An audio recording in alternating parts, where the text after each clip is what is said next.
Hola, bienvenidos a este espacio de Diario de Cuba. Hoy estaremos conversando con la cantante cubana Aide Milanés, que se encuentra en Miami. Pronto tendrá una presentación de un concierto y hablaremos no solamente de ese espacio que va a compartir con sus seguidores, sino también de cómo ha sido todo este proceso de llegar allí y otras novedades que nos va a compartir. Hola Aide, ¿cómo estás? Un saludo.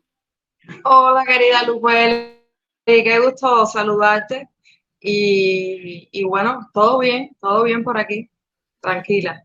Bueno, primero, yo sé que antes de este concierto ya tuviste uno, este sería como tu segundo concierto en Miami. Quiero que me cuentes primero cómo fue ese primer concierto, qué acogida tuvo, cómo crees que la gente te ha recibido ahí en esa comunidad. Bueno, la verdad que el primer concierto fue muy lindo, fue una experiencia muy bonita. Lo realizamos en marzo, el 10 de marzo, en el Flamingo Theater Bar, espacio muy acogedor y el público fue súper lindo, súper receptivo y la verdad que fue una gran experiencia.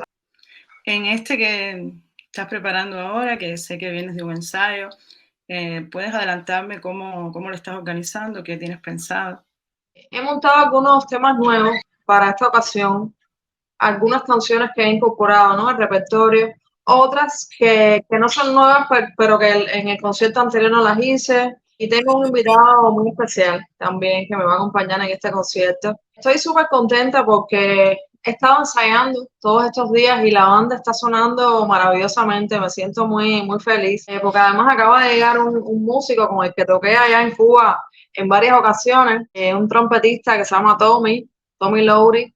Y bueno, la banda está increíble, son unos músicos, todos músicos cubanos que viven aquí, ¿sabes? Mucha gente que ha venido para acá y nada, creo que va a ser un concierto muy lindo. Tengo muchas ganas de cantar siempre, me encanta el en vivo, me encanta compartir con el público y desde ya lo invito al público en Miami a que nos encontremos el próximo viernes en el Flamingo. Vamos a hablar un poco de eso del público, Aide, porque yo recuerdo que antes de tú salir de Cuba, eh, vamos a decirlo de esta manera, o sea, habías empezado a tener problemas para tus presentaciones en la isla. Cuéntame un poco de eso, cómo pasaste de ser una cantante que hacía giras nacionales a tener que prácticamente tú misma subvencionar tus presentaciones. Bueno, yo realmente hice solamente una gira nacional, que fue en el año 2009.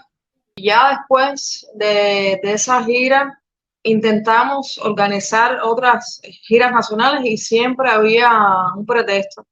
O no había gasolina o no había hospedaje. Entonces, eso fue ya desde aquella ocasión, ¿no? Y luego los conciertos siempre los producía yo, o sea, yo siempre invertía para realizar los conciertos, solo que ya al final ni siquiera haciendo yo la producción ya era una cosa fácil hacer un concierto porque tú sentías ya que te empezaban a poner trabas, si no era una cosa era la otra.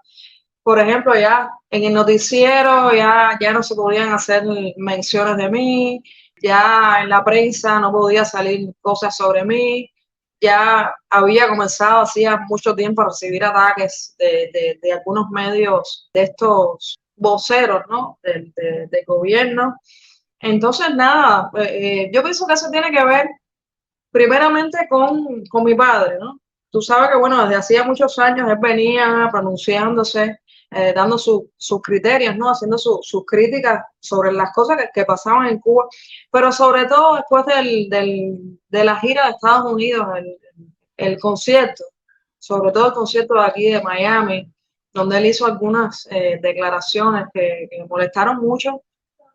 Yo siento que ya a partir de ahí comenzó, de alguna manera como que eso me tocó a mí, ¿no? Y yo también ya cuando salía y cuando hacía mis conciertos fuera de Cuba, también que me entrevistaban, no sé, pero cualquier medio, pues yo también daba mis criterios, hacía mis críticas y bueno, luego con las redes sociales y todo eso también empecé a decir las cosas que pensaba, ¿no? Y hacer algunas denuncias. Entonces, ya tú sabes, eso te empiezan a cerrar las puertas, empiezas a sentir que nada, que no quieren que estés ahí, que no quieren que hagas cosas, que quieren que te vayas, ¿no? Nada, tú sabes, eso es un proceso que es poco a poco y que ya en un momento que tú dices, bueno, ya aquí no puedo hacer más. Sí, yo también creo, o sea, analizando cómo fue el proceso, ¿no? Tuvo mucho que ver con los pronunciamientos tuyos después del 11M, también cada vez que había algún acto represivo contra un periodista o contra cualquiera de la sociedad civil, estabas tú presente condenando eso como una injusticia. Y yo creo que eso tiene un precio hoy en Cuba porque muchos artistas deciden tomar distancia de eso justamente para no sufrir las consecuencias y por experiencias que han tenido otros, ¿no? Exactamente. Sí, sí, sí, no, definitivamente pronunciarse en Cuba, decir cualquier cosa en Cuba que no esté en la línea del discurso oficial y bueno, denunciar cualquier acto represivo, no sé, decir, hablar de la censura, hablar de la falta de libertades, hablar de los abusos, de los encarcelamientos, de cualquiera de esos asuntos, todo eso es castigado. Cualquier persona que se atreva en Cuba, tú lo sabes perfectamente, se toman medidas. Con uno te castigan de diversas formas, ¿no? Te pueden mandar también un mensaje. Sí, exacto. A mí me mandaron mensajes, incluso con personas de mi familia, ¿no? Oye, esos comentarios que estás haciendo están fuera de lugar, ¿sabes? Cosas así. Entonces, nada, lo que pasa es que, bueno, uno quiere tratar de dormir tranquilo su conciencia, ¿no? O sea, es muy difícil, ¿no? Estar viviendo todas esas cosas y quedarse callado, ¿no? Claro, el Realmente. problema es ese, que la tentación también de los artistas que viven de su público, que es el caso también de los músicos, es muy fuerte porque ellos dicen, bueno, eh, si pierdo mis presentaciones, pierdo a mi público, pero también yo creo que vale la pena hacer esa reflexión que estás haciendo tú, ¿no? Dormir tranquilo es demasiado, es un precio demasiado alto, o sea, es cuando tienes que cambiar tu tranquilidad, ¿no? Por tener un público, por tener una presentación. Entonces creo que es algo de más que le toca vivir a los artistas cubanos eh, por, por, justamente esa actitud represiva del gobierno ante las personas que se expresan diferente. Y lo otro es que yo sentía que de alguna manera podía ayudar, ¿no? Dando a conocer las cosas que pasaban, ¿no? O sea, no daba a conocerlo todo, no lo daba a conocer todo, por supuesto, no hablaba de todas las cosas, porque es que estaban pasando tantas cosas. Uno también tiene problemas personales, obviamente, no es fácil desde Cuba alzar la voz, pero yo sentía que cuando lo hacía, estaba de alguna manera ayudando a visibilizar, ¿no? Determinados temas y creo que eso era importante, ¿no? Y era precisamente eso lo que molestaba, ¿no?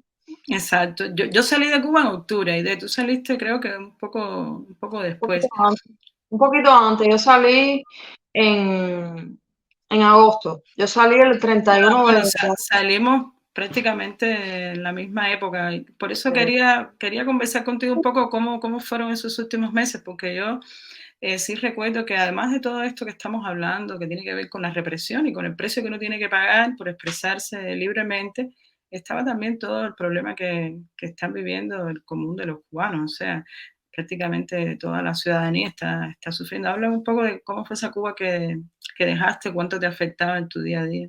Primeramente, ver la depauperación general, ¿no? De todo en el país. Nada funcionaba, no había nada. Ver la miseria en la calle, la gente, cómo estaban todo el mundo en las colas para conseguir un paquete de pollo. No había esto, no había lo otro. Y por supuesto, todas esas cosas me tocaban a mí, ¿no? También.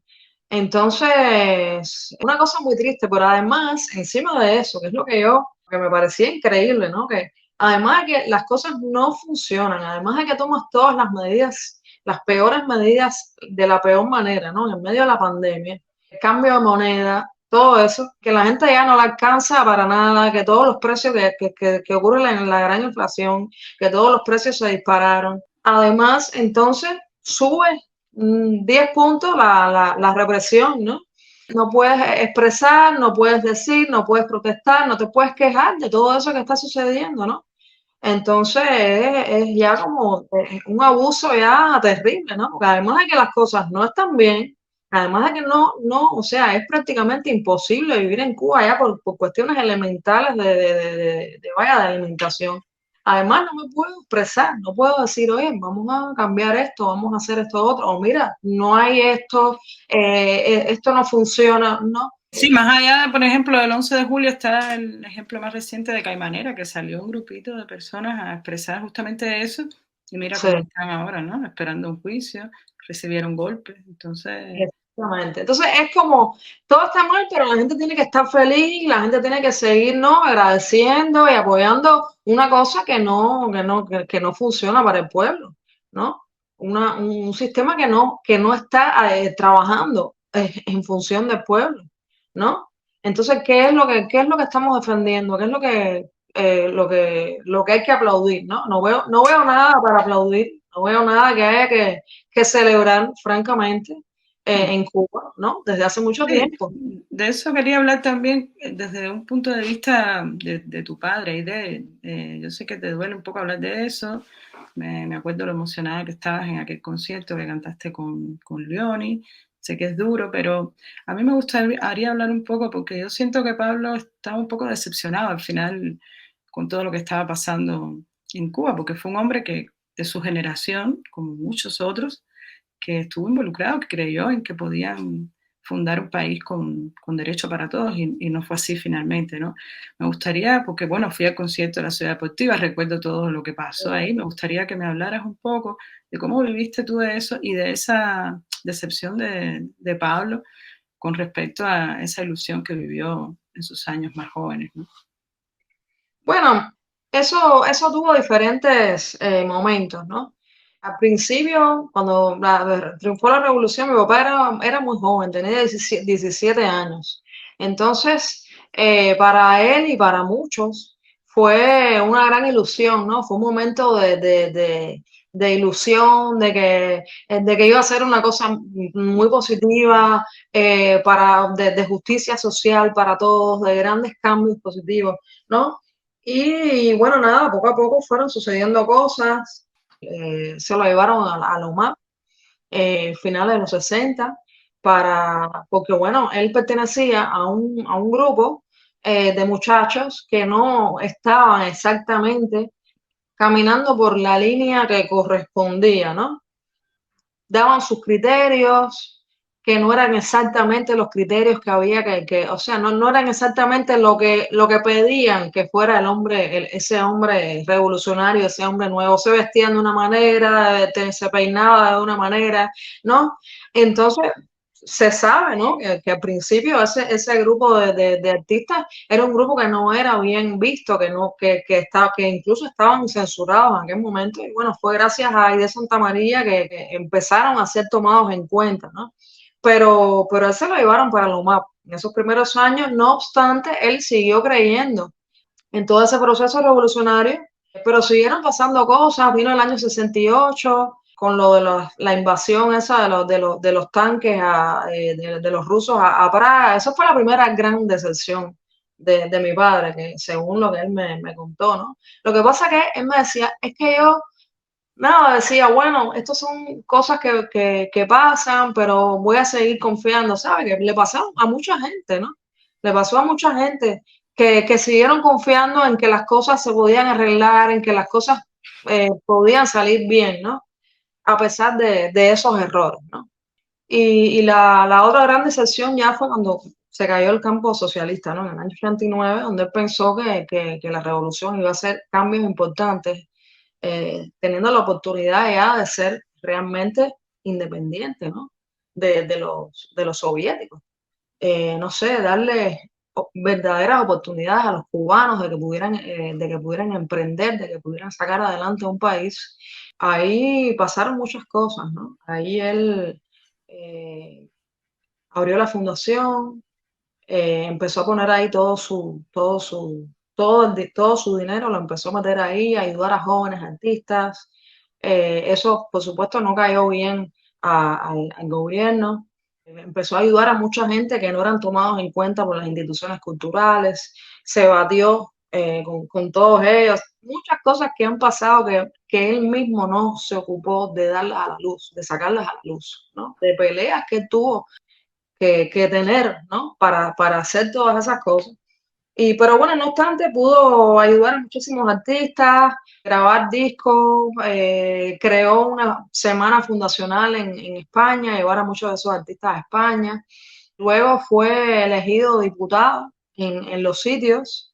Él pensó que quizás estando en ese lugar podía hacer cosas por ese lugar, que es uno de los lugares más pobres y más mal estado estaba, ¿no? Y nada, estando ahí se dio cuenta que no podía hacer nada, que lo que querían era que él, nada, pusiera, ¿sabes? Su cara, pero no hiciera nada. Tuvo varios intentos de hacer cosas y no No pudo tenía hacer nada. autonomía para gestionar nada. Absolutamente nada. Él intentó, yo recuerdo, yo estaba presente en todos esos momentos. Y nada, él fue el primer diputado que renunció a la asamblea. Entonces, eso fue uno de los primeros grandes rompimientos de mi padre. Y ya a partir de ahí, bueno, yo siempre lo escuchaba decir, coño, pero esto, mira la gente, el trabajo que pasa, mira las guaguas cómo están, mira la gente, los trabajos que pasan, ¿no? Esto no, yo no, o sea, yo no apoyé esto para que esto sucediera, ¿no? Para que la gente estuviera así, ¿no? Esto no es lo que se prometió, o sea, se hablaba de un futuro positivo para todo el pueblo, ¿no? Y no fue lo que pasó. Entonces, nada, todo eso fue, tú sabes, increciendo. Ya al final, varias cosas a las que se opuso, que denunció, se la pasó mucho tiempo ahí también bastante solo, porque hubo mucho tiempo en que prácticamente ningún artista se pronunciaba con respecto a las cosas que estaban pasando en Cuba. Y mi papá estuvo muy solo durante mucho tiempo. Este momento de la visita a Estados Unidos fue medular. Fue medular porque ahí ya fue un ataque ya directo de toda la prensa oficial, donde le viraron la cara también muchísima gente que eran hasta cercanas. Cuando llegó a Estados Unidos tenía una patrulla ahí afuera de la casa y ya le cerraron las puertas en la televisión, ya para hacer un concierto ya no podía, ya no se podía sacar un artículo en Gramma, ya eh, empezaron a pasar ya cosas, ¿no? Y ya, el último concierto, bueno, tú te acuerdas cómo fue eso. ¿Cómo vivió él ese concierto? Porque mucha gente, recuerdo que lo interpretó como un concierto de despedida, porque sabías que bueno, la situación era compleja, él tenía que salir y estaba bastante enfermo, ¿no? Entonces, me gustaría un poco saber cómo lo vivió él, ¿no? Si quieres hablar un poco de eso también, de lo que pasó, ¿no? Porque nosotros sabemos lo que pasó del lado de acá, que tuvo que ver con todo ese circo que ellos montaron, que intentaron eh, llenar el Teatro Nacional con gente de la UJC, de la FEU, de la CTC. Y bueno, por suerte no, a ver, pudimos ganar Exactamente. esa pelea. Eso fue una trampa que quisieron hacer. Supuestamente le habían dado ese espacio, el espacio que él había pedido para cantar, el Teatro Nacional, la Sala Avellaneda, que tiene 2.200 y pico de capacidades. Y lo que hicieron ellos fue que 15 días antes de comenzar a vender las entradas al público, le vendieron las entradas a instituciones, a ministerios, a cuadros, a gente de su confianza, para asegurar que no sucediera nada, ¿no? Eh, dentro dentro de ese concierto. Porque además, vale la pena decir que hacía poco tiempo había sido el concierto de Carlos Varela, donde la gente había empezado a gritar libertad, libertad, y ellos se habían quedado como que Tenían ese miedo, claro. tenían mucho miedo de que pudiera ocurrir algo así en el concierto de mi padre, ¿no? Sabiendo además el criterio de mi padre con respecto al gobierno, su pronunciamiento cuando el 11 de julio que hizo unas declaraciones muy contundentes, ¿no? Diciendo que era un estado fallido, que cómo era posible que un pueblo que hubiese entregado todo, que lo encarcelaran, que no pudieran decir siquiera lo que pensaban, ¿no? Y cosas así. Entonces, nada, lo que hicieron fue eso y el día que fueron a vender las entradas, pues solamente sacaron 200 y pico de entradas a la venta para el pueblo y que además eran entradas que estaban en el tercer balcón. Y nada, la gente se puso muy molesta, la gente estaba muy, muy molesta porque había mucha gente que quería encontrarse con él, había gente que estaban haciendo cola, que siempre era así, la gente, o sea, el público fanático, ¿no? De hacer la cola desde el día antes y duermen ahí y todo. Y habían viejitas así, gente de verdad muy, muy fanática de mi papá. Y la gente protestó y bueno, todo eso se salió en las redes sociales y llegó a los oídos de el equipo de mi papá y de mi papá. Y entonces decidieron ahí tratar de arreglar eso, ¿no? Tratar de virar atrás todo eso de las entradas, pero bueno, ellos les dijeron al del Ministerio de Cultura que eso ya no se podía virar atrás, que eso ya estaban vendidas esas entradas. Entonces hicieron la propuesta de cambiar el espacio.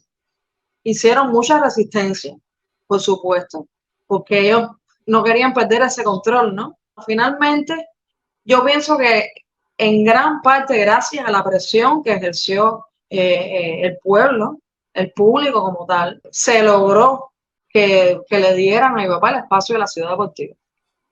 Entonces, nada, por supuesto que esto era un concierto de despedida, porque mi papá llevaba muchos años muy enfermo. Él sabía que no le quedaba mucho. Y nada, quería cantarle por última vez al pueblo cubano. El público también de alguna manera sentía que mi papá se estaba despidiendo. Lo importante es que finalmente se pudo hacer el concierto bajo unas condiciones muy tremendas, porque hubo una seguridad increíble en ese espacio. Nosotros entramos como público común ahí y te revisaban todo para ver si tenías algún cartel. Estaban justamente agentes de la seguridad del Estado conocidos de reprimir a opositores, a disidentes. Exactamente, estaban ahí a la entrada de la ciudad deportiva, revisando a cada persona uno por uno que entraba a la ciudad deportiva y tú sentías también dentro del recinto, ¿no? Que había como gente, ¿no? Que estaban ahí de policía vestido de civil. Es verdad que había mucha gente también de pueblo que fueron, gente que se veía que estaban emocionados y fue un concierto muy emotivo, un concierto muy emotivo, muy lindo, donde además mi papá le dedicó unas palabras muy bellas al público diciéndoles gracias a ustedes este concierto se hizo, ustedes son el mejor público del mundo, vaya, diciéndole cosas preciosas, preciosas, preciosas. La prensa extranjera no la dejaron estar en el concierto, pero bueno, nada, se logró y creo que eso es lo más importante. Aide, nos quedan 4 minutos. Me gustaría un poco hablar ya de los detalles de tu concierto del viernes, cómo las personas pueden acceder a las entradas, si por favor puedes contar un poquito de algunos de los temas que vas a cantar. Bueno, pues este concierto va a ser el próximo viernes, el 16 de junio. Vamos a estar ahí celebrando el Día de los Padres. Va a ser en el Flamingo Theater, que es un lugar hermoso. Los invito a todos porque creo que vamos a pasar una noche muy linda. Tenemos una onda maravillosa, hemos montado temas nuevos. Tengo una versión nueva de Yolanda, en versión salsa. He montado un tema de Joaquín Sabina que se llama Soledad. Tengo un invitado muy especial, que bueno, ya lo voy a decir, es Pavel Urquiza, que es un músico que admiro muchísimo, con el que hice una canción de su autoría hermosísima para su nuevo disco, que se llama así, como esta canción, Regreso a la Tierra, y hemos hecho una versión especial para este concierto, con banda, está sonando increíblemente, y bueno, para mí es un honor tener a este maestrazo de la música en mi concierto.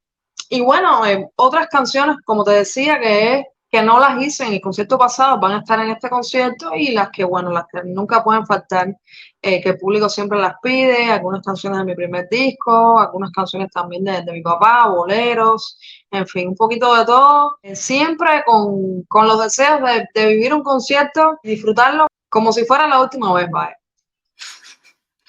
Como dices tú en una canción, la música es la reina del amor. La música es la reina del amor, así mismo. Oye, Aide, antes de cerrar esta entrevista, yo recuerdo que antes yo irme de Cuba. En tu casa me compartiste algunos temas de un disco que estabas haciendo. ¿Ese disco cómo va? ¿En qué proceso está? Bueno, ese disco ahora mismo está en mezcla y masterización, está como un compás de espera y ahora lo que quisiera es poder sacar un material de canciones mías, algunas en coautoría con Kelvis Ochoa, hemos estado componiendo mucho, estoy muy feliz con esas nuevas canciones, he seguido componiendo aquí Qué bueno. y nada, ya estamos ahí en proceso de preparación ya de un próximo material, porque realmente hace varios años que no grabo. También hace varios años llevo dedicándole a otros autores, grandes autores como Marta Valdés y Pablo Milanés, pero creo que ya va siendo hora ya de que saque un material de canciones mías, donde ya haga un trabajo como más personal, ¿no? Perfecto. Bueno, nada, solo me resta dejarte un abrazo y muchas gracias por esta entrevista. Mucha suerte, muchos éxitos en el concierto. Y bueno, a ver cuándo te tenemos por aquí por Madrid. Muchísimas gracias a ti, sabes que te quiero y te admiro mucho. Y nada, yo seguro que nos veremos muy pronto por allá por Madrid. Esa es una visita que yo debo. Pum, pam, pam, tum, pam, tum, patum.